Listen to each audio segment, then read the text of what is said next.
చూద్దాం బులెటిన్ల ముందుగా headlines. జల్వన్ machine Jagan ప్రభుత్వం 4000 కోట్ల దుర్వినియోగం చేసింది. Deputy CM Pawan Kalyan.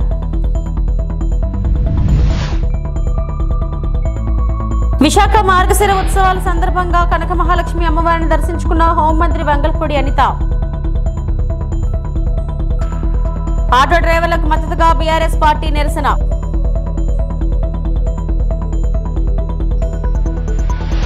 జలవన్ machine లో గత ప్రభుత్వం 4000 కోట్ల దుర్వినియోగం చేస్తుందని AP deputy CM Pawan Kalyan విమర్శించారు.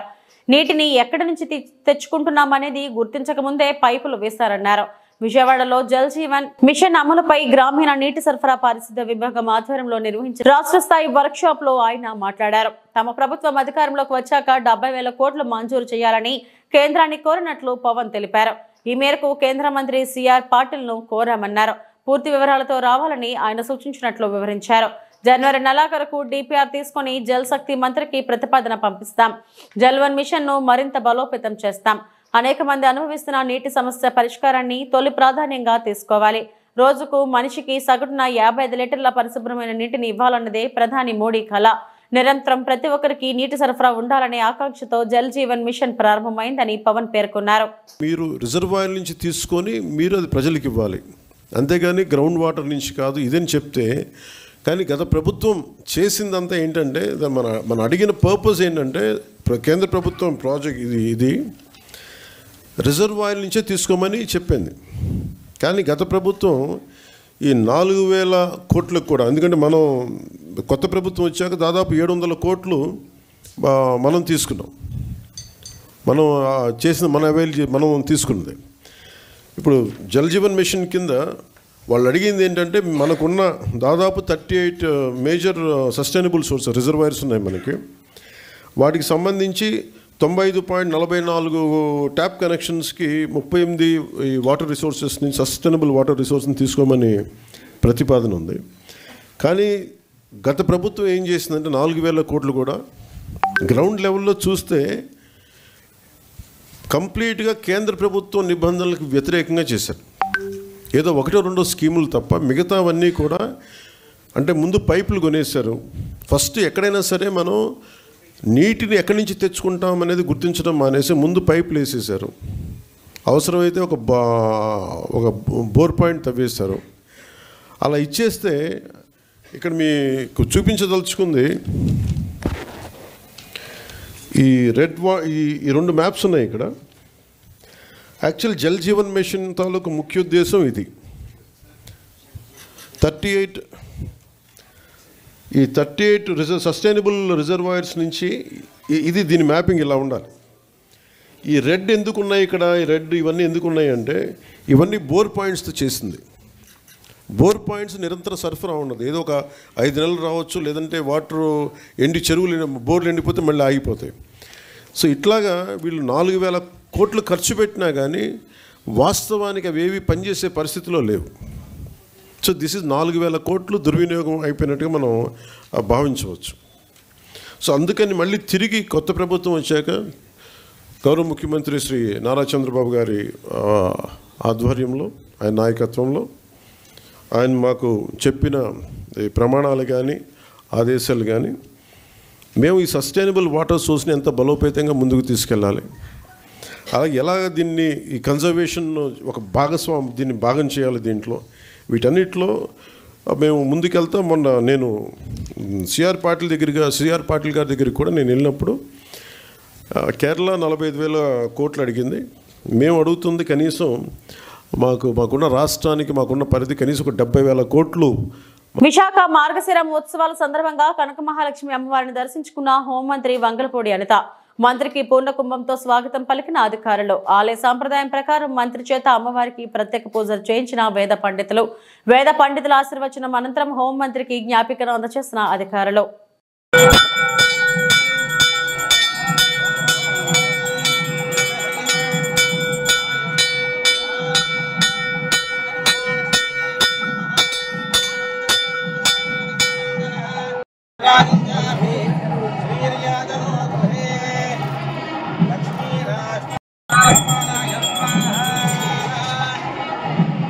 పుష్పమాలిక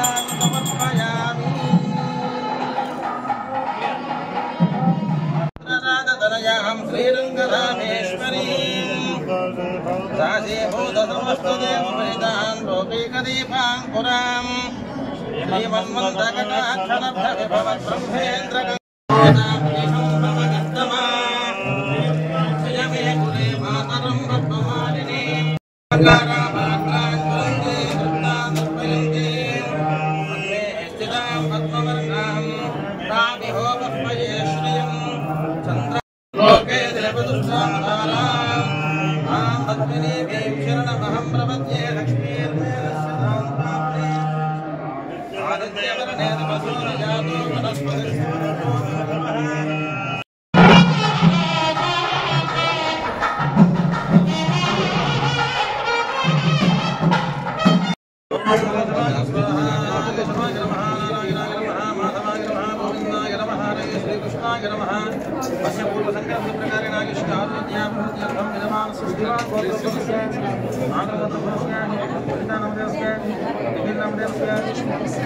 అసెంబ్లీ ఎన్నికల్లో ఆటో డ్రైవర్లకు ఇచ్చిన హామీలను వెంటనే అమలు చేయాలని బీఆర్ఎస్ కార్యనిర్వాహక అధ్యక్షుడు కేటీఆర్ నిరసన వ్యక్తం చేశారు. ఆ పార్టీ ఎమ్మెల్యే ఎమ్మెల్సీలతో కలిసి కేటీఆర్ ఆటో డ్రైవర్లకు మద్దతుగా నినాదాలు చేస్తూ ఆటోలో అసెంబ్లీకి వెళ్లారు.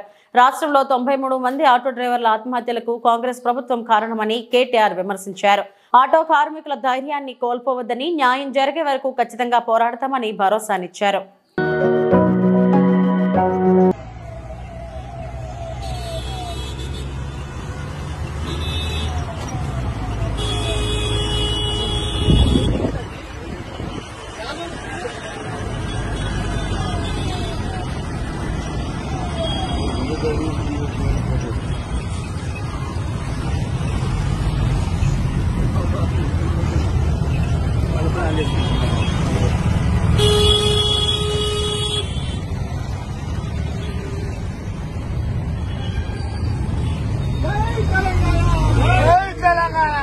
బీఆర్ఎస్ పార్టీ 10 ఏళ్ల పాలనలో రహదారులను విధ్వంసకరంగా మార్చిందని ఆర్ఎండ్బీ శాఖ మంత్రి కోమటిరెడ్డి వెంకటరెడ్డి విమర్శించారు. రాష్ట్రంలో మట్టి రోడ్లు లేకుండా చేస్తామన్న కోమటిరెడ్డి కేంద్ర రాష్ట్ర ప్రభుత్వాల సహకారంగా పనులను వేగవంతం చేశామని తెలిపారు. ప్రతి గ్రామం నుంచి మండలం వరకు సింగిల్ బీటీ రోడ్, మండల కేంద్రం నుంచి జిల్లాకు వెళ్లేందుకు డబుల్ బీటీ రోడ్డు వేయడమే ప్రభుత్వ లక్ష్యమని మంత్రి కోమటిరెడ్డి వెంకటరెడ్డి స్పష్టం చేశారు. ఇప్పుడు మేము పూర్తి చేసి పనులు ప్రారంభించాం. ఎందుకు స్టార్ట్ కాలే పని? మీ అధ్యక్ష వాళ్ళు చేస్తే కేంద్ర మంత్రి గారు గడ్కరీ గారు ఫౌండేషన్ వేస్తే గౌరవ అధ్యక్షులు గౌరవ స్పీకర్ సార్ గౌరవ నేను మీ కాన్స్టిట్యూన్సీకి అక్కడ మీరు కూడా మాకు ఆదేశించారు. ముఖ్యమంత్రి గారు కూడా కొడంగల్ పోయే రూటు అక్కడ ఎక్కువ యాక్సిడెంట్లు అయ్యే జోన్ అది. మేము వెంటబడి ట్రాన్స్లోకేట్ ట్రీస్ని కూడా చేంజ్ చేసి నిన్న వర్క్ స్టార్ట్ చేసినాం. 3 ఏళ్ళకి ఎక్కడైనా మీరు పోయి చూడండి, నాకైనా వీడియోస్ ఉన్నాయి పంపిస్తాను. అలా చెప్పుకుంటూ అధ్యక్ష ఈ రోడ్డు ముందుగా మదన్ గారు అడిగిన రోడ్డు విషయంలో సకాలంలో డిపిఆర్ పంపించి అపాయింటెడ్ డేట్ తీసుకొని మీరు చేసి ఉంటే ఇప్పటికీ అది 165 కిలోమీటర్స్ సార్. అది 3,000 కోట్ల రూపాయల రోడ్డు అది. ఆ రోడ్డు మీరు దాని మీద రివ్యూ చేసి చర్యలు తీసుకుంటే ఇప్పటికి స్టార్ట్ అయ్యేది. అప్లోడ్ మన చేతులు ఉంటుంది సార్. అది గౌరవ సభ్యులు తెలుసుకోవాలి. సభ్యులు మీరు మినిస్టర్గా 5 ఏళ్ళు చేసిను. ఇక మీ అనుకుంటే ఎక్కువ నేను విమర్శించదలుచుకోలే. ఇప్పుడు అయిపోయిన దాని గురించి మాట్లాడి సమయం వృధా అధ్యక్ష. 10 ఏళ్లలో రాష్ట్రంలో రోడ్లను విధ్వంసకరంగా చేసి గుంతల రోడ్లు, గుంత లేని రోడ్లు లేదు అధ్యక్ష. గతంలో కేటీఆర్ గారు గౌరవ సభ్యులు ఎక్కడైనా గుంత చూపి 1000 రూపాయలు ఇస్తున్నారు. మేము పోయి చూద్దాం అధ్యక్ష. ఈరోజు కూడా మేము ఇప్పుడిప్పుడే గుంతలు ఊడుస్తున్నాం. గుంతలు రోడ్లు లేని అధ్యక్ష. గుంతలు లేని గుంతల రోడ్డు పెడుతున్నాం. మనకు సమయం ఇచ్చేది కాదు. రాష్ట్ర ప్రజలందరూ రోడ్ల మీద తిరుగుతున్నాం. సభ ద్వారా వాళ్ళు వింటున్నారు. రోడ్ల పరిస్థితి ఏందో, పంచాయతీరాజ్ గారు రోడ్ల పరిస్థితి ఏ విధంగా ఉంది, మా రోడ్లు ఏముంది, అవన్నీ కూడా మేము ఒక ప్రణాళికాబద్ధంగా క్యాబినెట్లో పెట్టి పెండింగ్ ఉపకార వేతనాలను ప్రభుత్వం వెంటనే చెల్లించాలని కుత్బుల్లాపూర్ ఎమ్మెల్యే వివేకానంద డిమాండ్ చేశారు. ఉద్యోగాలు వచ్చినా బకాయిలు చెల్లించక సర్టిఫికెట్లు తీసుకోలేని పరిస్థితి ఉందని విమర్శించారు. కాంగ్రెస్ ప్రభుత్వం విద్యార్థుల పట్ల సానుకూల ధోరణితో ఉండాలని వివేకానంద కోరారు. ఈ ఏడాది విదేశీ విద్యా ఉపకార వేతనాలకు సంబంధించిన దరఖాస్తులపై స్పష్టత ఇవ్వాలని కోరుతూ కాంగ్రెస్ ప్రభుత్వం లంచం తీసుకోకుండా ఏ పని పూర్తి చేయడం లేదంటూ అనుచిత వ్యాఖ్యలు చేశారు. దీనికి స్పష్టంగా సమాధానం చెప్పాలని చెప్పి మంత్రి గారు కోరుతాను అధ్యక్ష. ఎందుకంటే భవిష్యత్ తరాల గురించి పెట్టుబడి విద్యార్థులపైన చెప్పి ముఖ్యమంత్రి గారు అన్నారు. కానీ భవిష్యత్ తరాల వారిది మరి ప్రశ్నార్థకంగా అంధకారంగా కనపడుతోంది ఈ యొక్క చర్య వల్లని చెప్పి చెప్పక తప్ప అధ్యక్ష. అధ్యక్ష, రెండోది, మనకి దగ్గర మన బడ్జెటే 3 లక్షల కోట్ల బడ్జెట్, 1,27,000 కోట్ల రూపాయల అప్పు ఈ ఏడాది కాలంలో జరిగినట్టు స్పష్టంగా అర్థమైంది. ఒక 100 కోట్లు పేద విద్యార్థుల నుంచి వెచ్చించడానికి ఎందుకు ప్రభుత్వం వెనకబోతుందని చెప్పి ప్రశ్నిస్తాను అధ్యక్ష. ఈ నిర్లక్ష్య వైఖరికి కారణం ఏందో చెప్పాల్సిగా నేను మంత్రి గారికి కోరుతాను అధ్యక్ష స్పష్టంగా. అధ్యక్ష, మీరు ఓవర్సీస్ స్కాలర్షిప్ గురించి అడుగుతున్నాను.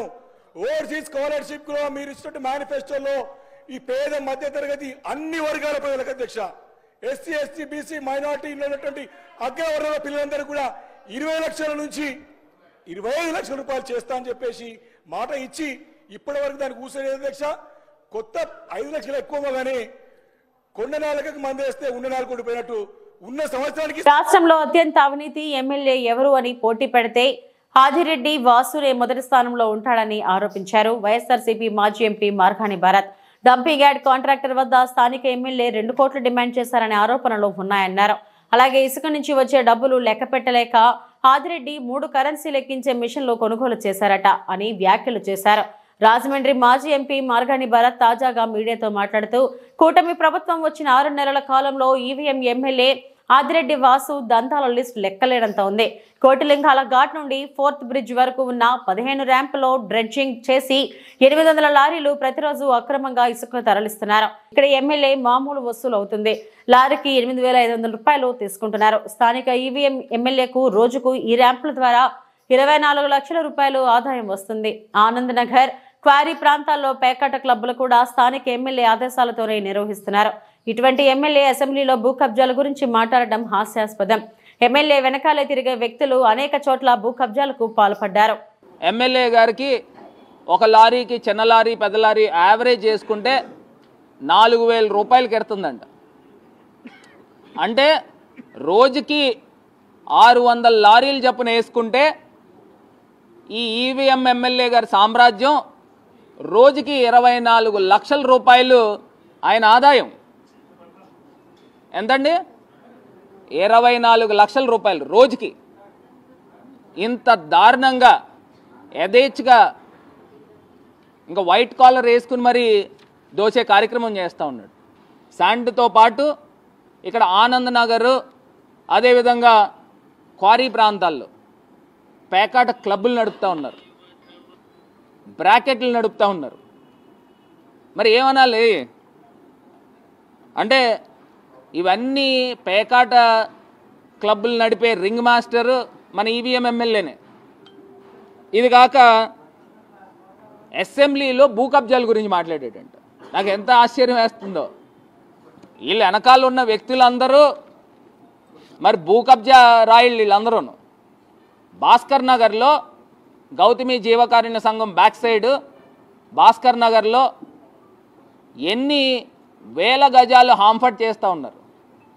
తిరుపతి జిల్లా సైబర్ క్రైమ్ పోలీసులు గత నెల రోజుల్లోనే ప్రజలు వివిధ రకాలుగా పోగొట్టుకున్న 87 లక్షల రూపాయల విలువైన 435 సెల్ ఫోన్లను రికవరీ చేసి బాధితులకు అప్పగించడం జరుగుతున్నదని జిల్లా ఎస్పీ సుబ్బారెడ్డి తెలిపారు. బుధవారం తిరుపతి జిల్లా పోలీస్ కార్యాలయంలో ఏర్పాటు చేసిన విలేకరుల సమావేశంలో ఇందుకు సంబంధించిన పూర్తి వివరాలను వారు మీడియాకు వెల్లడించారు.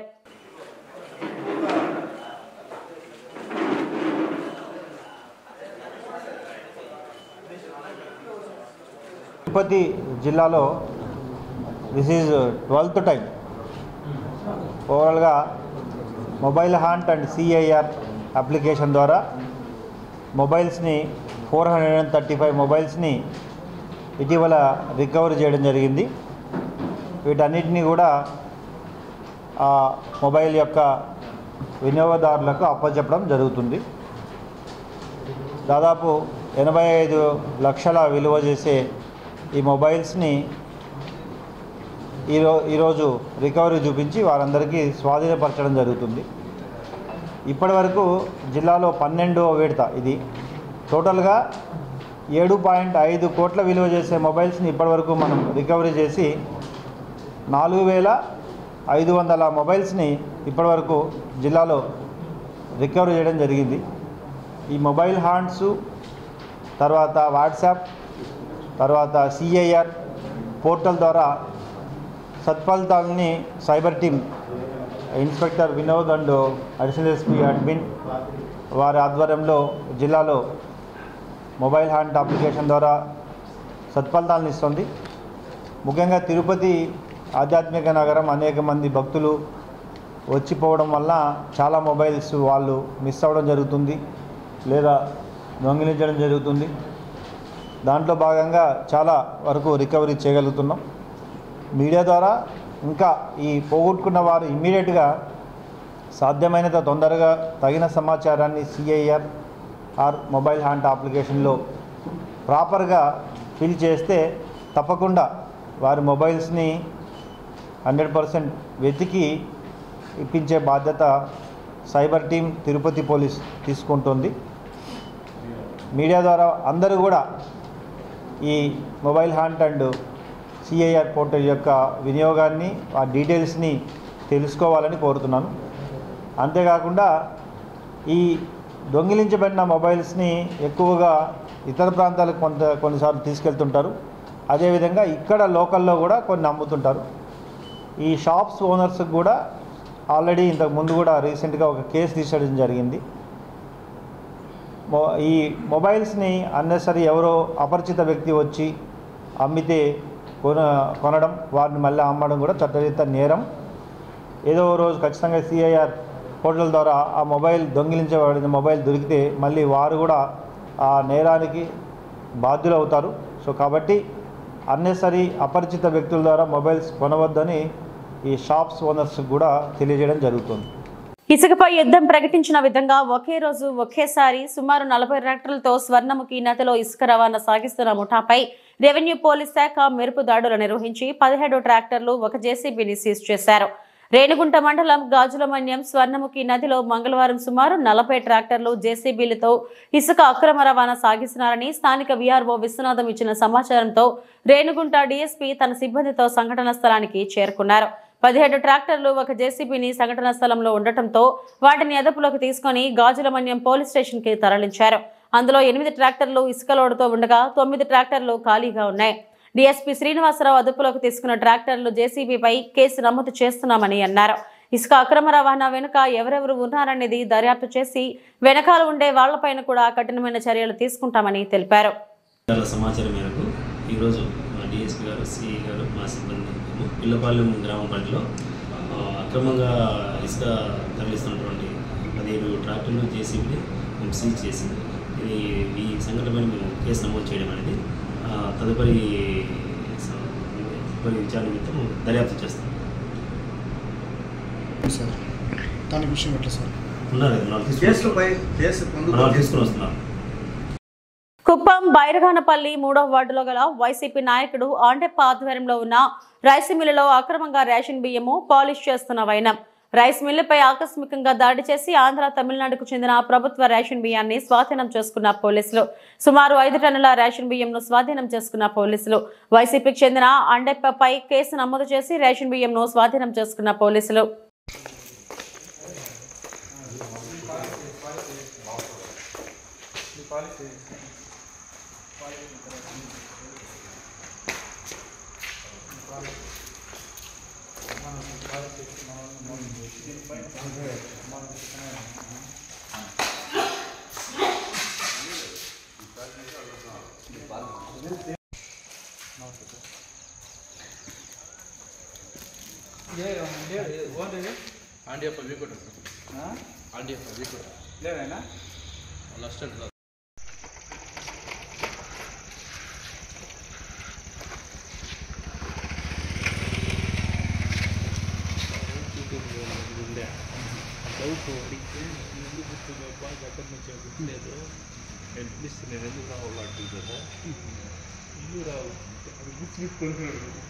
అన్ని చేసే బొమ్మలు పిలుస్తారు.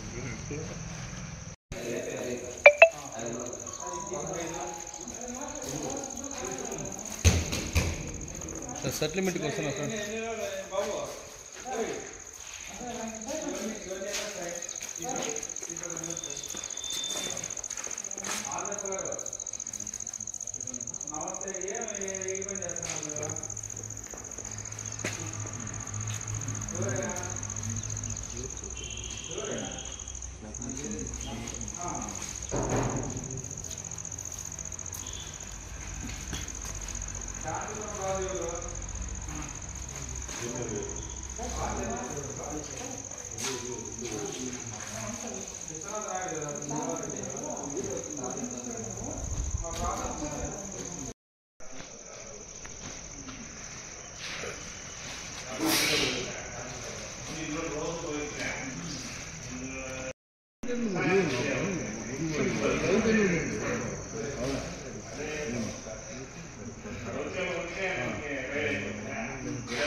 ఆళ్లగడ్డ నంద్యాల జిల్లా ఆళ్లగడ్డ మండలం ఎగువ అహోబిలంలో లక్ష్మీ నరసింహస్వామిని మంచు మనోజ్ మౌనిక దంపతులు దర్శించుకున్నారు.